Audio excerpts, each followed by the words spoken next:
Olá, pessoal, sejam bem-vindos a mais uma aula de álgebra linear. Essa é a nossa aula 14, nós vamos falar sobre diagonalização. Bom, a referência que nós estamos utilizando é o livro do Howard Anton, 8ª ou 10ª edição.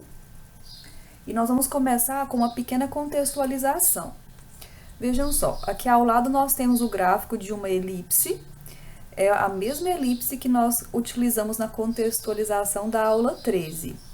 Para esboçar o gráfico desta elipse, serão necessários a gente conhecer os eixos da elipse e os vértices da elipse, onde a curva intercepta estes eixos. Aqui nós estamos chamando de lambda 2 e lambda 1. Os vértices destes eixos são exatamente os autovalores da matriz que é obtida reescrevendo a equação da elipse em forma de equação matricial.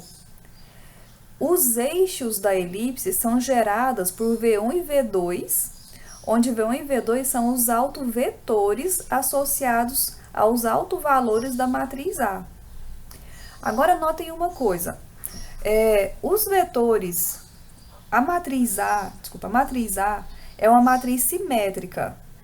Toda matriz simétrica vai possuir a quantidade necessária e suficiente de vetores para definir estes eixos aqui. No caso, a matriz é de ordem 2, nós vamos ter exatamente 2 autovetores. Se a matriz é de ordem n, nós vamos ter n autovetores. Essa é uma propriedade que a matriz simétrica tem, que nós vamos falar aqui nesta aula de hoje. Então, vamos lá. O primeiro teorema que nós vamos falar aqui é o seguinte: seja A uma matriz de ordem n, e se V1, V2, Vk são os autovetores da matriz A, associada aos autovalores distintos, lambda 1, lambda 2, lambda k, então esse conjunto formado pelos autovetores é um conjunto linearmente independente, ou seja, os vetores são linearmente independentes. Então, só falando mais uma vez, reforçando, autovalores associados a autovetores distintos são linearmente independentes. Aqui nós temos um exemplo, nós temos a matriz A, e nós queremos mostrar que os seus autovetores são linearmente independentes. Bom, nós vamos começar de que forma? Com a expressão, lambda i menos a vezes vetor v é igual a vetor nulo. Aqui a gente poderia colocar vetor x, mas aqui nós colocamos vetor v. Tudo bem, não tem problema algum. Bom, nós vamos, para achar os autovalores desta matriz, nós vamos considerar o determinante de lambda i menos a igual a zero. A gente começa sempre dessa maneira, Então, fizemos aqui, determinante de lambda i menos a. O cálculo lambda i menos a vai ficar lambda menos 4, menos 2, menos 2. Vamos voltar um pouquinho para você olhar a matriz e verificar o que acontece. Quando você faz lambda i menos a matriz obtida vai ser... Aqui nós vamos ter uma alteração na diagonal principal, onde vai ficar lambda menos o valor que está aqui. Os demais termos só serão multiplicados por menos 1. Então, olha só, lambda menos 4, lambda menos 4, lambda menos 4. E aqui multiplicou todos os outros termos por menos 1, certo? Bom, o determinante desta matriz de ordem 3 foi calculado dobrando as duas colunas e aplicando o método de Sarri. Faça como exercício e você vai observar que você vai obter este polinômio de grau 3, lambda ao cubo menos 12 lambda ao quadrado mais 36 lambda menos 32 é igual a zero. Igual a zero, porque nós estamos pedindo que o determinante seja igual a zero, Bom, esta expressão aqui é um polinômio de grau 3, que nós estamos chamando de P de lambda. Igualar a zero quer dizer que você quer encontrar as raízes desse polinômio. E pela aula passada nós vimos que as raízes desse polinômio pode ser obtida através de uma fatoração, onde nós vamos passar por uma primeira etapa, que consiste em analisar os divisores do termo independente Então, aqui o termo independente é 32. Então, aqui nós listamos os divisores. E agora nós vamos começar a investigar quais desses divisores, qual o primeiro deles que vai zerar o polinômio. Então, nós começamos com o menos 1, ó. P de menos 1. Aí fizemos a substituição. Menos 1 ao cubo, menos 12 vezes menos 1 ao quadrado, mais 36 vezes menos 1, menos 32. E nós encontramos menos 81, então quer dizer que não serve. Menos 1 não é raiz. Fizemos P de 1, também encontramos um número diferente de 0. Fizemos o P de menos 2, também encontramos um número diferente de 0. E lá no 2, a gente encontrou o 0. Então, quer dizer que o lambda igual a 2 é uma raiz do polinômio. Tá certo? O que nós vamos fazer agora? Quer dizer que o polinômio é divisível por lambda menos 2. Podemos reescrever o polinômio como sendo lambda menos 2 vezes algum quociente que nós vamos descobrir efetuando a divisão. Então, ó, colocamos o polinômio aqui, dividiu por lambda menos 2. Então, o objetivo é cancelar o lambda ao cubo. Então, nós colocamos menos 2 vezes lambda ao quadrado vezes menos 2, daria menos 2 lambda ao quadrado, já escrevemos aqui mais 2 lambda ao quadrado. Lambda ao quadrado vezes lambda dá lambda ao cubo, já colocamos aqui menos lambda ao cubo. Agora, somos termos correspondentes, vai ficar menos 10 lambda ao quadrado mais 36 lambda menos 32. Agora, nós vamos colocar menos 10 lambda. Menos 10 lambda vezes menos 2 dá mais 20. Vem pra cá, menos 20. Menos 10 lambda vezes lambda, menos 10 lambda ao quadrado, vem pra cá mais 10 lambda ao quadrado. Somando, nós vamos ter aqui, ó, 16 lambda menos 32. E aqui vai ficar 0. Agora, o último termo, vamos colocar o 16 vezes menos 2 dá menos 32, vem pra cá mais 32. E 16 vezes lambda dá menos 16 lambda, somou tudo e deu 0, que é o resto que a gente tinha que encontrar. Bom, então quer dizer que vamos poder escrever o polinômio como sendo lambda menos 2, que multiplica lambda ao quadrado menos 10 lambda mais 16. E agora, nessa parte aqui, que é o quociente, você pode aplicar a fórmula de Bhaskara para encontrar as raízes. Só relembrando aqui, ó, equação do segundo grau, a lambda ao quadrado mais b lambda mais c igual a 0. As raízes serão lambda igual a menos b mais ou menos raiz de delta sobre 2a, onde o delta é igual a b ao quadrado menos 4ac. Então, de acordo com o polinômio que nós temos, os nossos coeficientes são 1, menos 10 e 16. Então, jogando lá no delta, você vai ter b ao quadrado menos 4ac, então ficou o cálculo todo, deu 36. Voltando então nas raízes, então a raiz é menos b mais ou menos raiz de delta sobre 2a, menos 10, então ficou mais 10, mais ou menos a raiz do 36, que é 6, 2 vezes 1, 2. Então, nós temos aqui lambda igual a 2, lambda 2 igual a 8. Então, quer dizer, ó, usando aquele produto notável, a lambda ao quadrado mais b lambda mais c, que é o a que multiplica lambda menos lambda linha, lambda menos lambda duas linhas, ao substituir, como nosso a é 1, então esse a que multiplica aqui na frente nem precisa aparecer, é o 1, né? Lambda menos 2 vezes lambda menos 8, isso que é o quê? É o quociente, que nós vamos substituir lá na expressão do polinômio. Então, como lá já tinha um lambda menos 2, e agora tem o lambda menos 2 da parte do quê? Ficou lambda menos 2 ao quadrado. Então, quer dizer, ó, que os nossos autovalores são os números 2 e 8. Cada um desses autovalores vão ser utilizados para encontrar autovetores. Então, vamos lá. O cálculo do autovetor vai ser feito da seguinte maneira. Nós vamos voltar no sistema homogêneo lambda i menos a vezes v igual a vetor nulo. E nós vamos escalonar a matriz aumentada desse sistema após substituir o valor de lambda. Então, a matriz aumentada é essa aqui. Então, o que nós temos? Ó, a matriz aumentada, colocamos os seus valores. E agora vamos substituir cada autovalor. Para lambda igual a 2. Coloca 2 aqui na diagonal, ó. Vai ficar menos 2, menos 2, menos 2. Então, a matriz, ó, é essa. Escalonou, ficou 1, 1, 1 e as outras demais linhas iguais a 0. Então, aqui nós temos duas variáveis livres. A segunda e a terceira. Nós estamos usando a letrinha V, por ser V1 e V2. Ou coordenada 1, coordenada 2, né? Então, o V1 e V2 eu já estou usando aqui o nome para o próprio vetor. Então, eu boto x1, x1, x2, x3. Então, nós vamos ter x1 mais x2 mais x3 é igual a 0, x2 é igual a S, x3 é igual a T. Foi o que nós fizemos aqui, ó. A isolou x1, encontrou menos s menos t. Então, dessa expressão, você vai colocar um parêntese que tem só o s. Vai ficar menos s, vírgula, 0. Colocou o s em evidência, ficou dessa forma.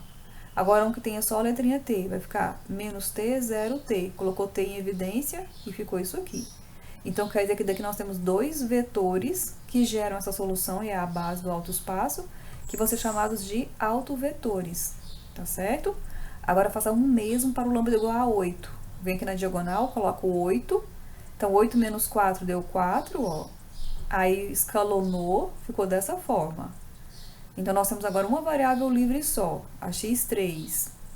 Então, cada equação aqui você vai escrever x1 mais x2, menos x2 sobre 2, menos x3 sobre 2 é igual a 0. x2 menos x3 é igual a 0 e x3 é igual a t. Aí vai solucionar, vai isolar cada uma das coordenadas, montou aqui a solução, então ficou t, t e t. Colocou o t em evidência, então aqui está o autovetor associado com o autovalor lambda. Então, o que a gente tem? Ó? Ao todo, nós temos 3 vetores, que são os nossos autovetores, e nós queremos mostrar que eles são linearmente independentes. A gente fez aqui de uma forma bem prática, usando a ferramenta do espaço coluna, que nós estudamos em aulas anteriores.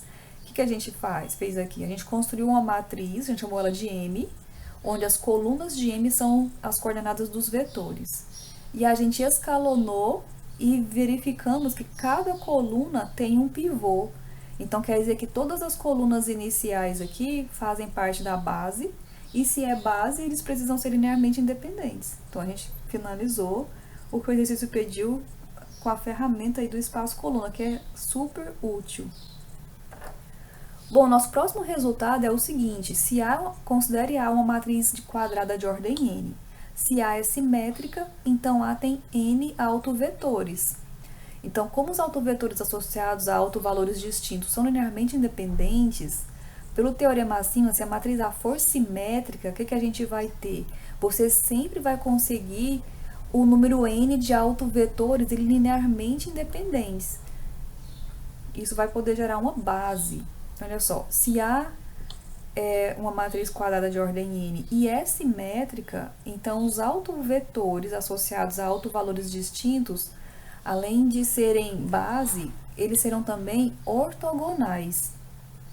Esse aqui é um outro resultado, que é um resultado também muito importante.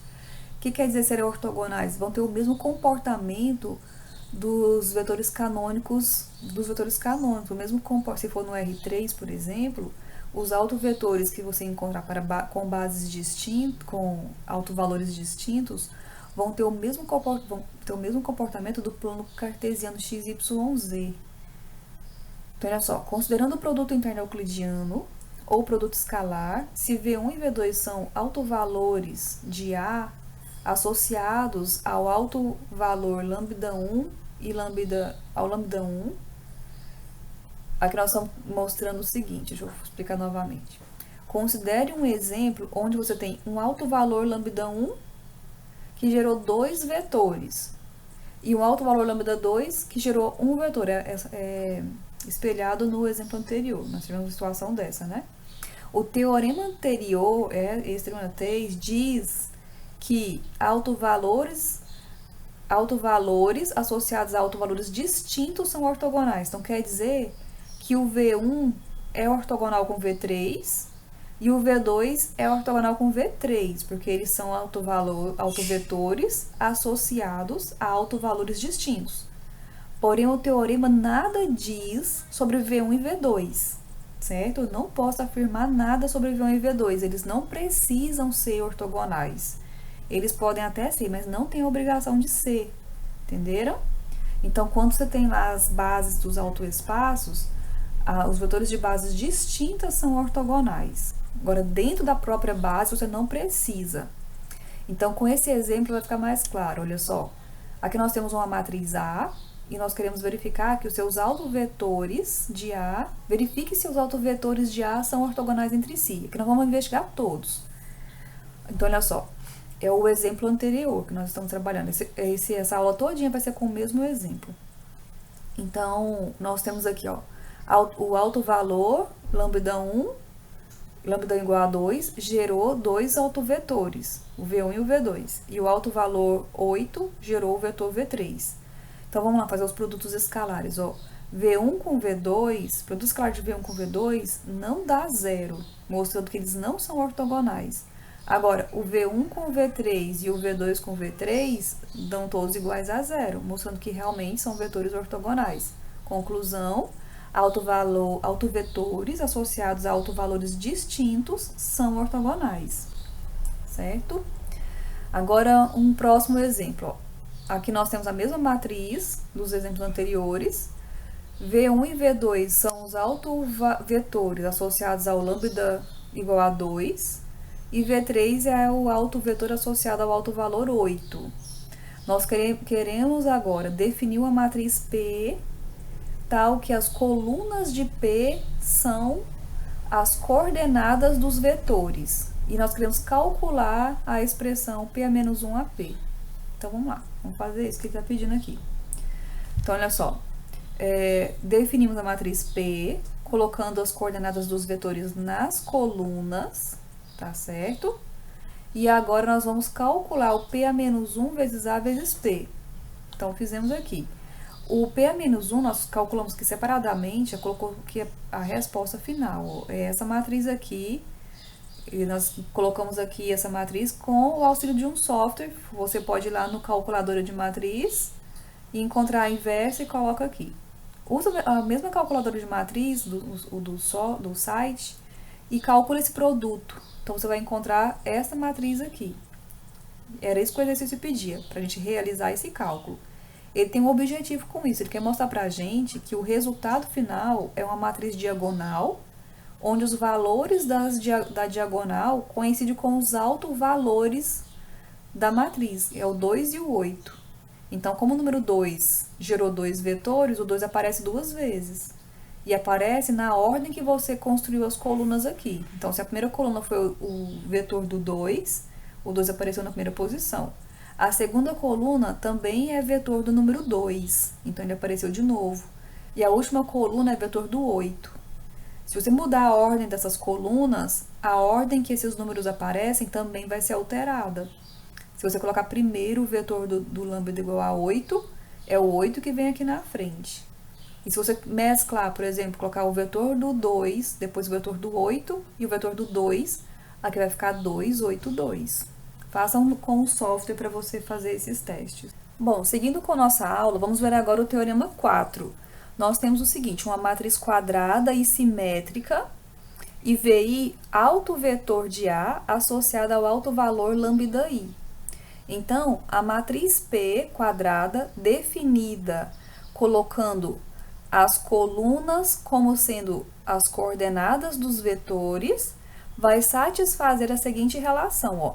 P-1 vezes A vezes P vai ser igual a uma matriz diagonal, onde na diagonal nós temos os valores, os altos, nós temos exatamente os autovalores, e além disso, a inversa de P é a matriz P transposta, obtida colocando os autovetores nas colunas, tá certo? Nós vamos dizer que a matriz A é diagonalizável e P diagonaliza A.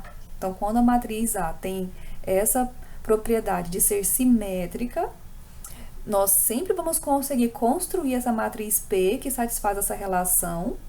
E o fato disso tudo acontecer quer dizer que A é diagonalizável e P diagonaliza A.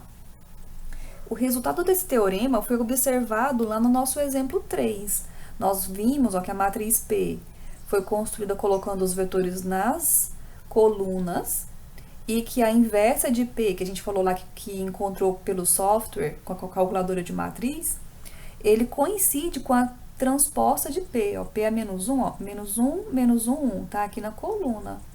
1, 0, 1 tá na segunda coluna e o 0, 1, 1 tá na terceira coluna. Então, a inversa de P coincide com a P transposta. E aquele cálculo que nós vimos, o P é menos 1AP, deu origem a uma matriz diagonal, onde os valores 2 e 8 constituíam esta diagonal. Bom, mais um resultado. Nós temos agora o seguinte, nós temos uma matriz quadrada, diagonalizável, quer dizer o quê? Agora você tem que linkar com os conteúdos anteriores, quer dizer que A é simétrica, A possui aquela matriz P, tal que P é menos 1AP é igual a diagonal, a matriz diagonal. Então, as colunas da matriz que diagonaliza A vão definir uma base ortonormal de Rn. Bom, nós estamos vendo que as colunas daquela matriz que diagonaliza A são exatamente os autovetores. Então, a gente poderia até mudar esse texto para o seguinte texto. Se A é diagonalizável, então A possui N autovetores, os quais vão definir uma base ortonormal para Rn. Daria no mesmo, certo? Então, vamos ver isso. Olha só, um exemplo. Nós temos aqui a matriz A e nós queremos encontrar uma base ortonormal para R3 utilizando os autovetores de A. Bom, você vai observar aqui, ó, que A é simétrica, ó, 2 coincide com 2. Esses outros que eu vou falar aqui, apesar deles serem também 2, poderia ser outros números, tá? O importante é essa entrada 1, 3 coincidir com a 3, 1 e a entrada 2, 3 coincidir com a 3, 2. Então, isso aí caracteriza uma matriz simétrica. Muito bem, então vamos lá para a resolução. Ó. Nós já vimos nos exemplos anteriores que o autovalor 2 deu origem aos vetores V1 e V2 e o autovalor 8 deu origem ao vetor V3. Muito bem. Nós já mostramos também que esses três vetores são linearmente independentes, né, em exemplos anteriores. Nós já mostramos que os vetores, deixa eu voltar um pouquinho, os vetores V1 com V3 e V2 com V3 são ortogonais, né? Então, eles são ali, são ortogonais. Resta agora só a gente identificar, a partir do V1 e V2, um conjunto que seja ortogonal, porque o V1 com o V2 não são ortogonais. Então, quando a gente juntar o V1, V2 e V3, não daria base ortogonal, que é o passo anterior para ser ortonormal, né? Vamos só relembrar o que é ortonormal. É a base ser ortogonal e unitária. Então, a primeira coisa é identificar essa base ortogonal. O que a gente vai fazer?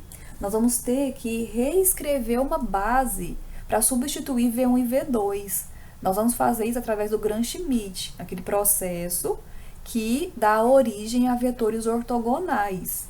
Então, olha só, nosso V1 é o menos 1 e o V2 é o menos 1, 0, 1.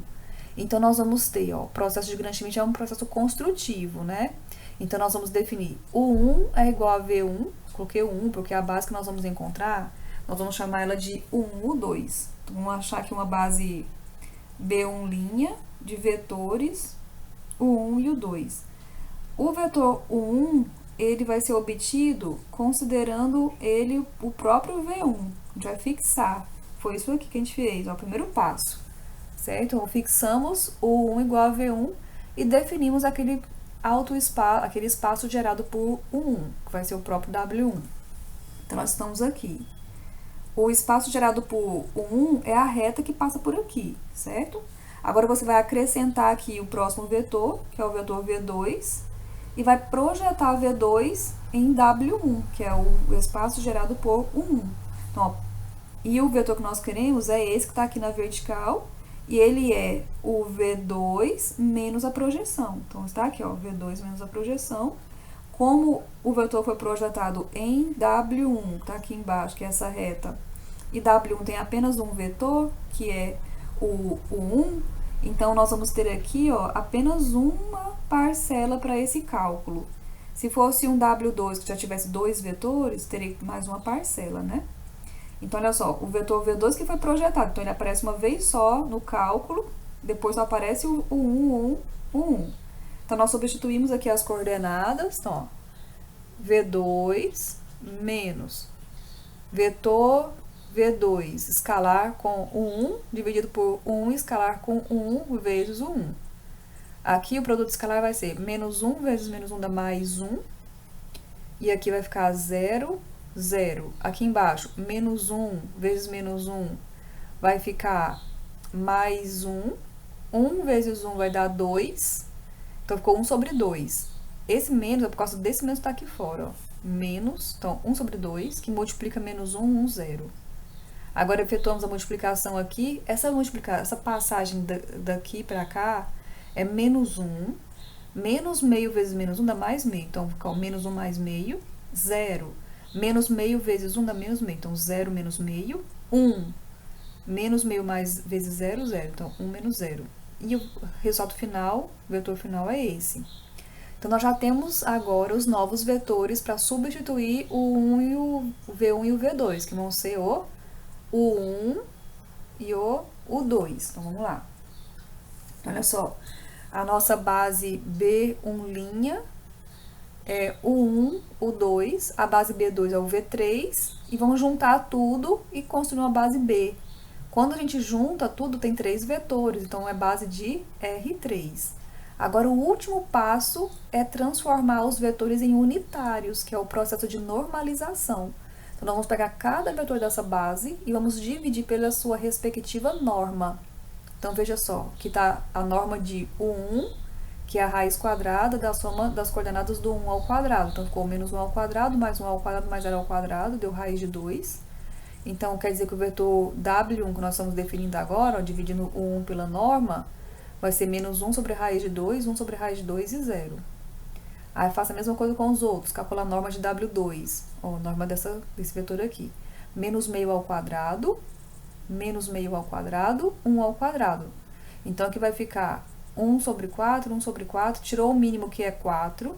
Vamos fazer continha aqui ao lado, ó. Aqui dentro do radical vai ficar sobre 4.